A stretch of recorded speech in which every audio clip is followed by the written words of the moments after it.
Here's what you should have gotten. So I get a line of best fit of 1.03 x plus 61.87 r of 0.919. Oh shit, there it is. So this, I kind of left this on because the last semester I did this, it was a real actual thing and people were coming up to me and I wasn't walking around helping out. So normally I would put my initials here, JW, if you did it. So if it was blank when you turn in your final, then you would lose those points because that means you didn't show it to me. So on the day of the final, when I give you this problem, make sure you come up, show me, and make sure I actually get that on your test if you show it to me. Okay, you don't know what color ink I'm going to use, so I'm waiting for somebody to try to, oh yeah, we just put his initials here, and then the whole thing's wrong. I'm like, I would have never signed up on that shit.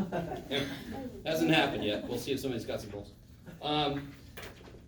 Interpret R. This always means what kind of correlation does R tell you is happening. So it's, we already discussed this, it's strong, positive correlation. Now I discussed this with a few separate groups, but if I got an R of 0.5, that's not evidence of correlation, period. If I got an R of 0.6, that's weak correlation. A correlation exists, but it's weak. It's not a very close one. And then we got an R of 0.919, that's strong positive correlation. We beat the benchmark and we did even better. We got pretty close to 1. How are we doing with that? Is that all right? So I try to find real data, and I try to make sure that the real data actually gets to a number that you can interpret well. Right? So I like to do stuff like, believe it or not, NFL, for example, the defensive yards and the percentage of games won, or the offensive yards and the percentage of games won. Those R values are normally pretty good. And each year it seems that one is better than the other at predicting games won. Which one's better, offense or defense? Depends. If you don't care about the NFL, I've gotten in trouble before for doing a problem like the percentage of a state that holds at least a bachelor's degree and the percentage that voted for Trump, and then we see an interesting negative correlation. Anyway, so, you know, sorry, I've just kind of given up on trying to hide my feelings. But again, that's just numbers. And the results don't necessarily mean what it sounds like they mean, even though I know they do. Predict the current grade for somebody who did 13 homework assignments. What variable does that go in for? X. And I might say something like, how many assignments would you predict somebody has to do to get a 90 or something? So you got to be careful about which variable to put something in for. This one's X, because that's that first column. So if you put a 1.03 times 13, what do you guys get for that? 75.26. 75.26? And is 13 in this list? No. No. So I actually used the equation to predict something for something I didn't have. What if a student existed who did 13 homeworks? I would expect 75. And look at some 12s. There's a 12, there's a 12. Do you see how they kind of bounce around? Maybe no, a little bit. So I mean, that's what the line does. It kind of averages out the positions. Okay, maybe. Yes?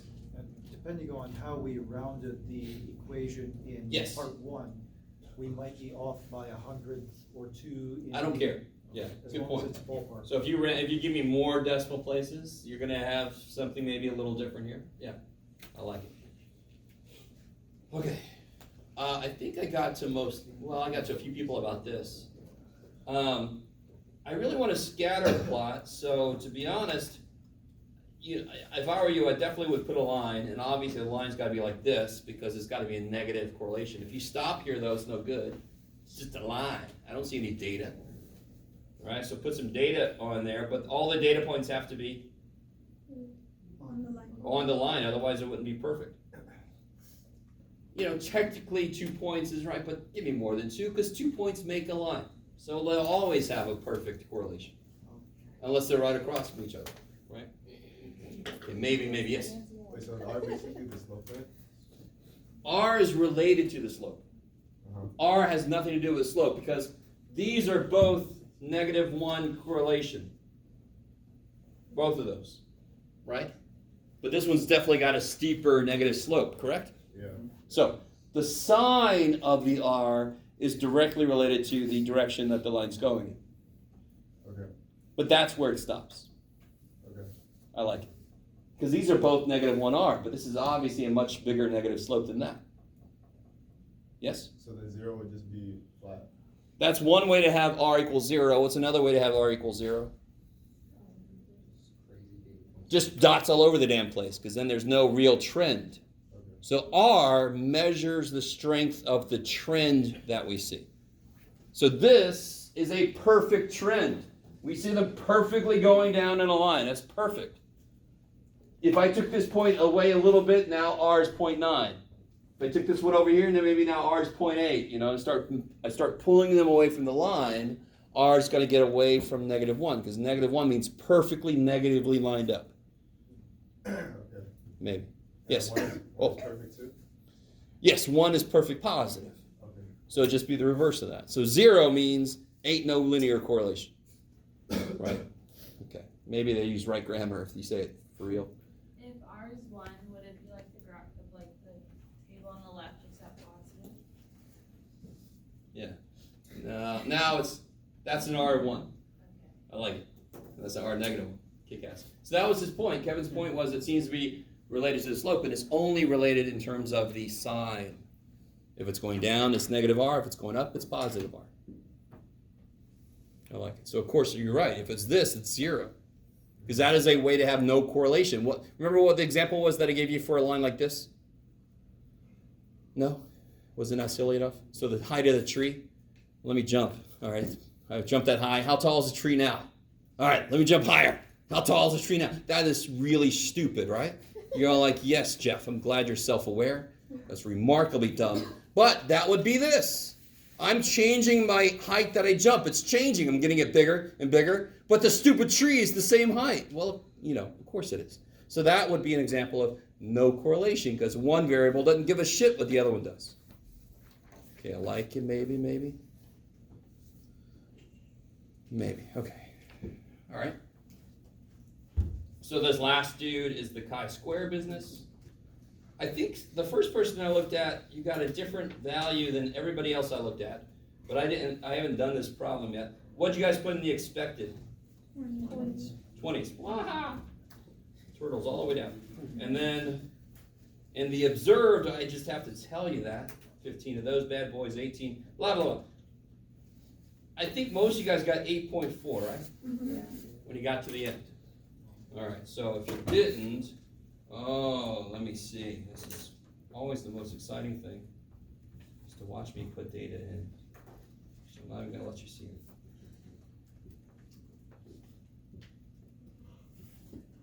What is it, 15, 18, 19, 16, 21, 31.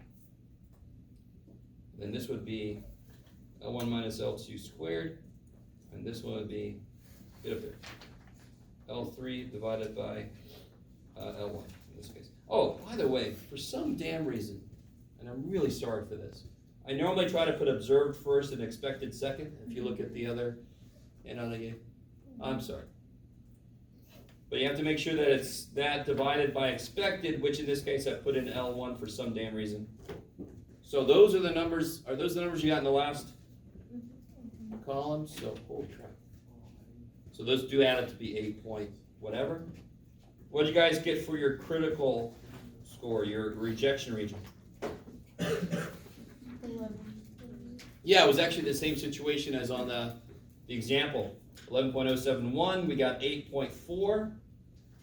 Did we make it far enough away to show that there's a difference?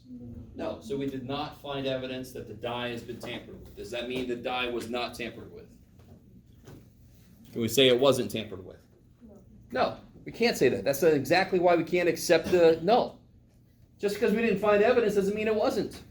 Just because we couldn't convict somebody doesn't mean that they didn't do it. Right?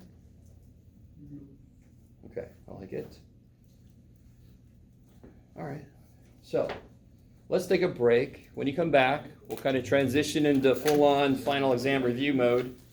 We'll make the final exam formula sheet. Let's come back at 11. Is that right? 11. Let's do it.